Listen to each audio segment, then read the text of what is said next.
What's up, everybody? Welcome to Keep It a Benji, and that's how I'm gonna keep it.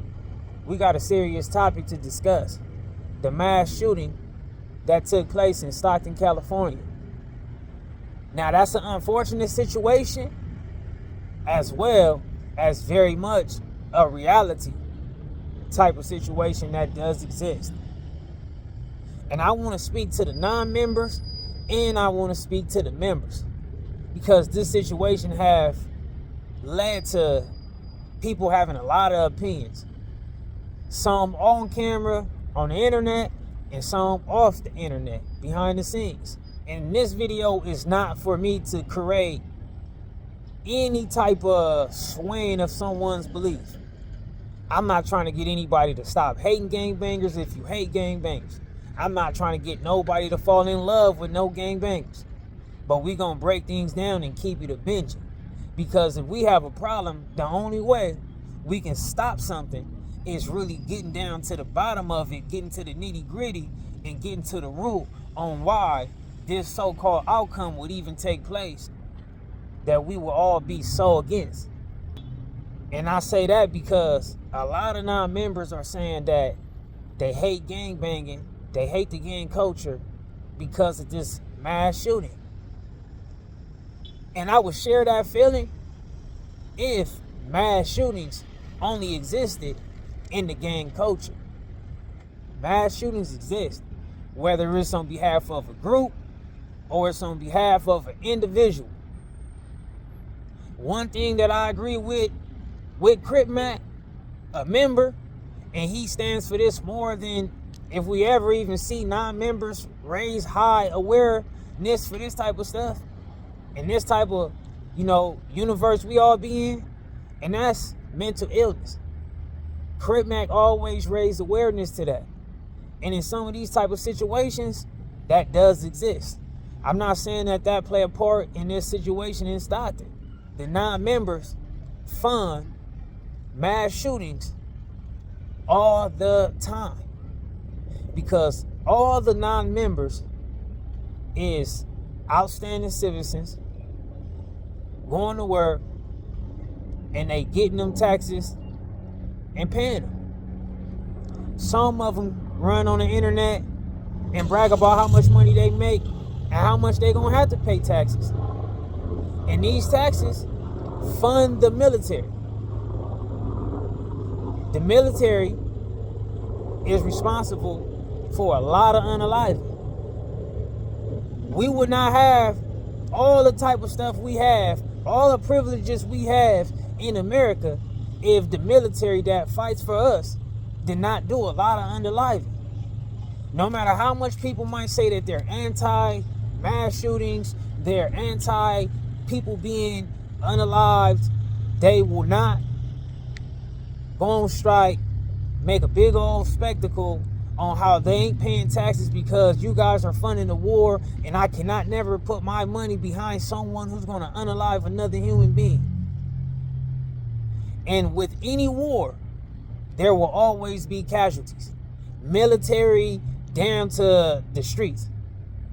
Even the police, a lot of times, that's like a one-sided war. They usually is the most, they the ones with the guns, and they more so on the hunt. It's not even a mutual combat when it comes to law enforcement, right? Police. Because they're not like running around here having a problem and a beef. Like, they're not in war with nobody. Yes, you have situations where some people raise firearms on police or, target police and stuff like that. But every day it's more of a police outside hunting something. It's not a looking for them and somebody just flat out looking for them. And even with that, it comes with casualties. You know what I mean? I watched a video the other day. Police was performing a raid. A dude was letting that firearm go where it go, and it went through some doors, and the little kid got hit. And the police, you can tell he just was he lost it. He couldn't even handle it at that moment. But that was the casualty. Is it people that flat out don't care, and when they want to cause harm, they don't care about it, they just want to cause harm, and they are driven off of hate? Yes, that does exist. I ain't saying it don't. But we cannot try to hate something if it's not the only thing that has these bad elements a part of it. Civilians, innocent people, casualties, all that takes place, whether it's in the streets, whether it's in local police, whether it's in mutual combat for militaries. People love their Teslas, love their iPhones, love all this type of stuff that just probably would not take place if America was more under some other country's thumb. You know, like some people like to say America is a bully. But I really believe that those who wake up every day, because I'm anti-bully myself, but I'm pretty sure that everybody is like appreciative that they are on the side of the fence of the bullies instead of the ones being bullied. You know, if a person come tell our country what to do, or, you know, pull up and rob our country for whatever they want and all that stuff, if we were subject to all that type of stuff, y'all don't know how y'all lives would be. And just the thought of that itself have y'all being in good standing with y'all IRS, paying the taxes, because you know you'll never want to go through those type of experiences. And that's my thought on it. Yes, I do not believe in bullying. I do not. But hey, you know, in this situation, I would definitely not want to be on the other side of the fence. I'm not there. I'm not a part of the military, so I'm not going to say like I know what all takes place and stuff like that. But through hearsay and certain stuff or whatever, you know, America handle their business, and a lot of people come up short. And I'd rather be on the side of the people who coming up long, not coming up short. Now let's get to these members. I'm going to say one thing I do hate about the gang culture is the lack of accountability in the way members will put regular people in jeopardy. Like, I hate that with a passion. You know, one thing I done heard on this internet is that people are saying that somebody on one side of the fence unalived somebody on the other side of the fence, and they was with their kids, which pretty much turned the situation into a gloves off situation. And even if you wasn't involved with that, even if you just heard about that, if you are attached to anything on that side of the fence being held accountable or blamed for that person being unalived with their kids, you should move different. Why be like, we're going to mix up with all these regular people? See, I hate that members, they want to be members, but then they don't want to actually own up to knowing that you can't be normal no more. That means you got to miss out on certain things. You just can't do it. No matter how you take it, it ain't about being tough. It ain't about being, oh, I got courage. It ain't about no, oh, I ain't going to let no, because there's people who done die for that all the time. I ain't gonna let nobody tell me I can't go to the store where I grew up at. I ain't gonna not be able to go to the store and get this or get something because my mama or my granny told me I'm gonna for sure do that. Oh, I ain't gonna miss this for my kids, never. And then you turn that couldn't miss 3 hours or couldn't do one errand, and you done turned that into you would never in your life be able to do an errand. Or you won't never get another second with those people ever again because you gone, good as grass, cut. Because you wanted to try to be leading by ego. And once you sign up to be a member, more decisions have to be meticulous. You have to. I see it all the time in the hood, in the ghetto. These baby showers will come up, these kid parties will come up, and people will pass out these flyers and invitations to everybody they done went to school with, junior high, high school, all kind of stuff. People they done met living over there, met living over there. We all know how it go from school. People be cool at first. People be having relationships. People start picking sides with the gangs. People become very much enemies. So I'll be like, wow, you know, it's a gang of enemies involved.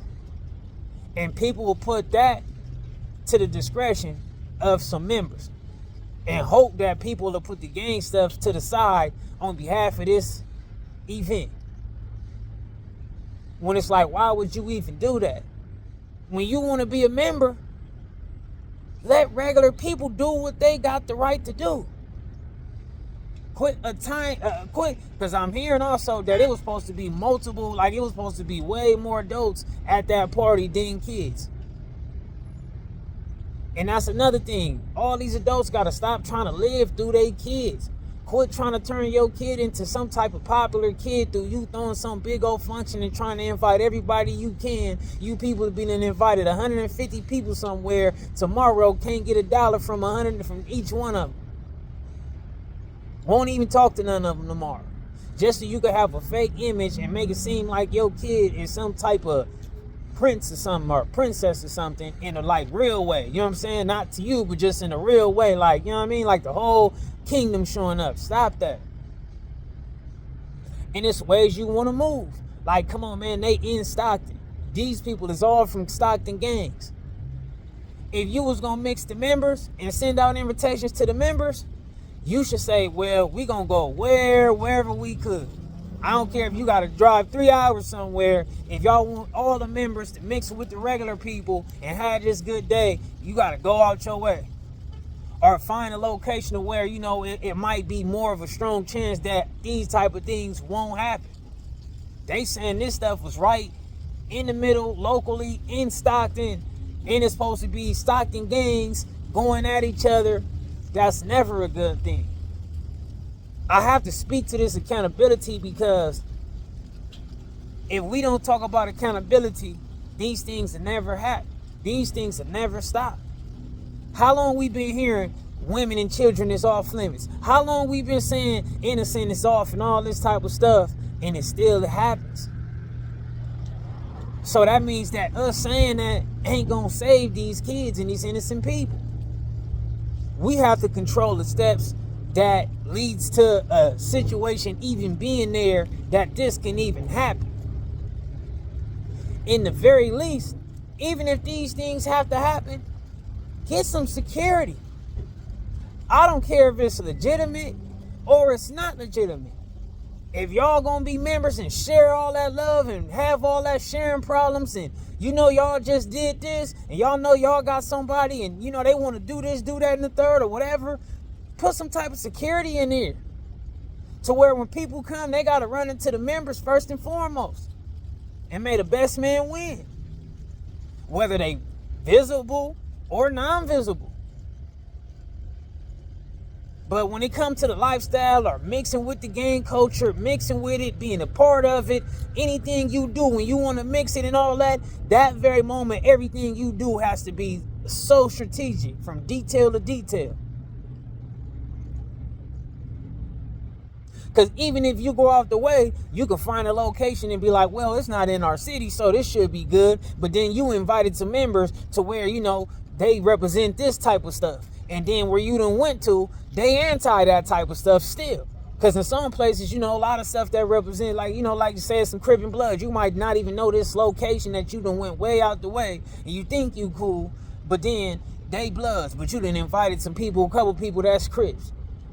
So you done still had a problem. It ain't with the direct ops and the usual ops, but now you done created that. Vice versa, you know what I'm saying? Crip and Blood, however.